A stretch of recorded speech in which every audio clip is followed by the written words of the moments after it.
Welcome, everyone. My name is Roland. Today I want to talk about the fruits of being close to the kingdom of God.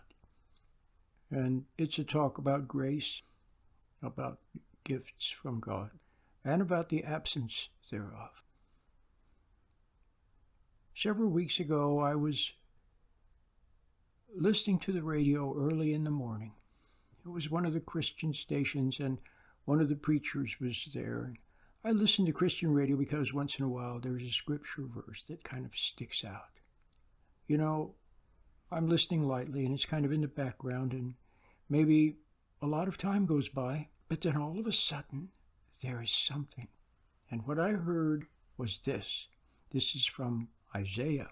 Isaiah, the prophet, said that, let me see if I can find the verse. But your sinful acts have alienated you from God. Your sinful acts have alienated you from your God.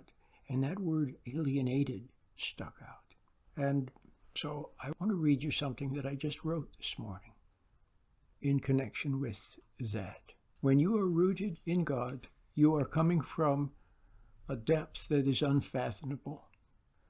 There will be no end to insights, understanding, intuitions, and good things coming forth in abundance. This is true for nations as well as for people. To the extent that you are flowing from within, to that extent you will bring forth gifts and good from God. They will flow into your life. The gifts are not only the gifts of discoveries, industry, wealth, prosperity, and creativity, though there are these. But the gifts include peace of mind, joy, a sound mind, calmness, strength, tranquility, and many other wonderful states that we cannot give ourselves. Everyone is looking for peace of mind, fulfillment, freedom, and a restoration of joy. But they cannot be found in the world, nor can you give them to yourself. They are gifts from God. Yes, that of which I have just referred are generally called fruit of the Holy Spirit. But whether fruit or gift, they are of God, and of looking to Him for everything. They are also of obeying Him. When we look to the world for fulfillment, we are turned from Him. And likewise, when we disobey Him in some particular, such as hating another person, we are also cut off from the benefits. And what are the benefits? Well, Paul says they are love, joy, peace, long-suffering, kindness, goodness, faithfulness, gentleness, and self-control. Now here comes the good part that I wanted to share with you this morning, which I wrote.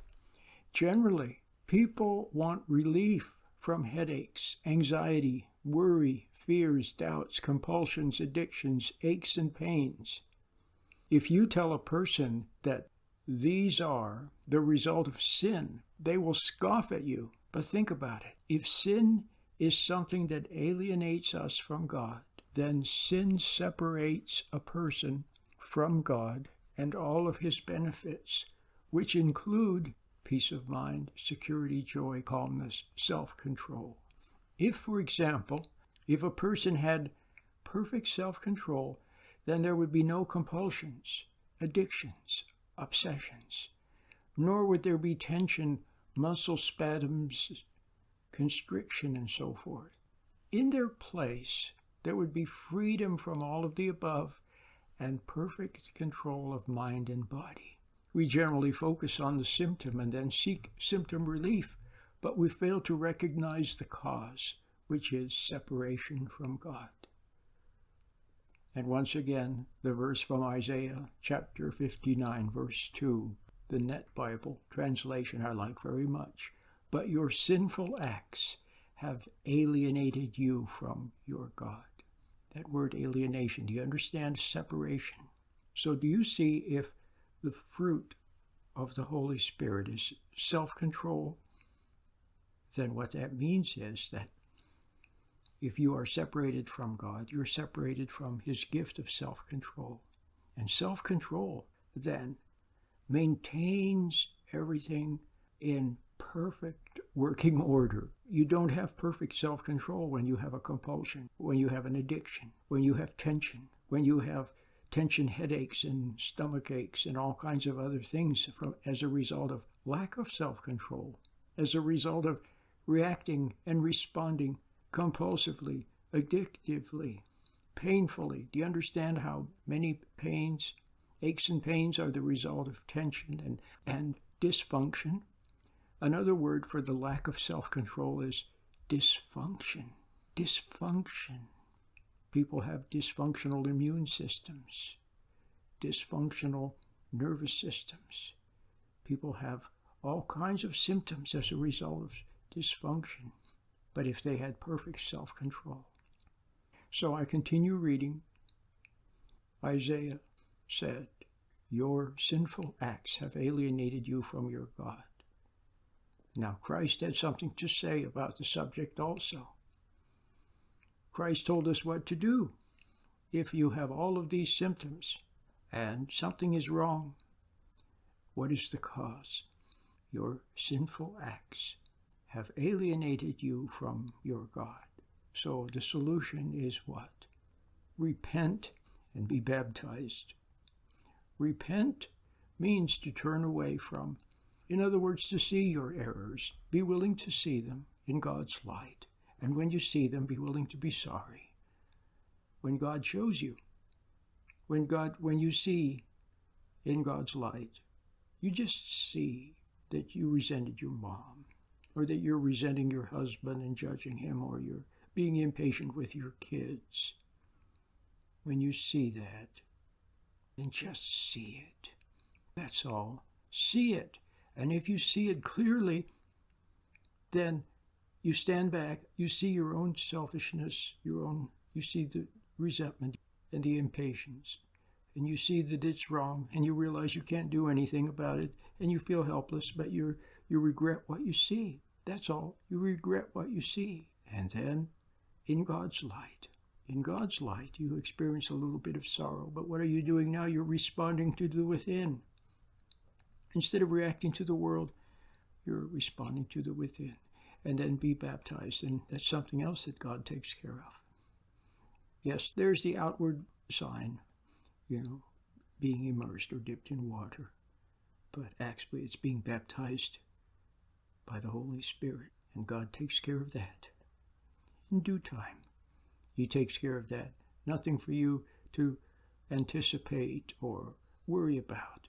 Just know that God takes care of that. And Christ also told us something else. He said, "Seek first the kingdom of God and his right way, and all other things will be added unto you." So first, seek God. Learn to be still in the morning. To begin the day with stillness before your Creator. Just sit still. Close your eyes and look at the little pixels of light on the inside of your eyelids. Become aware of your hand, and aware of your hand until it becomes a little bit tingly, and be still. And learn to go out in the world with a little bit of mental distance so you can observe things and not get pulled into things. And with that little bit of separation then frees you to be a little closer to God. And he enters your life. And when he enters your life, now, let me continue reading. Now you suffer from an absence of all the good things that would fill you with so much good that you could hardly receive it all. And when the good is absent, then what happens? Well, then begins deterioration, chaos, breakdown, and then other things enter into the breach. So it would behoove you to meditate so as to receive something from on high. Put aside worry about your issues and struggling with your issues and symptoms for the time being. Instead, spend your time meditating so as to come to God. Recognize that your symptoms, with few exceptions, are the result of a lack of God being near. When he is near, he infills you with self-control and peace of mind that stops short dysregulation, overreaction, compulsions, and various stress-related conditions. They simply vanish in short order or over time. Whatever your issue you have, stop worrying about it. Meditate and watch.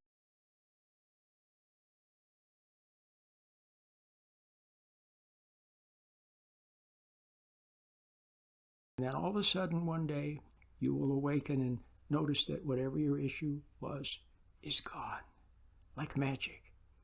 And you don't even know how. It's a gift from God.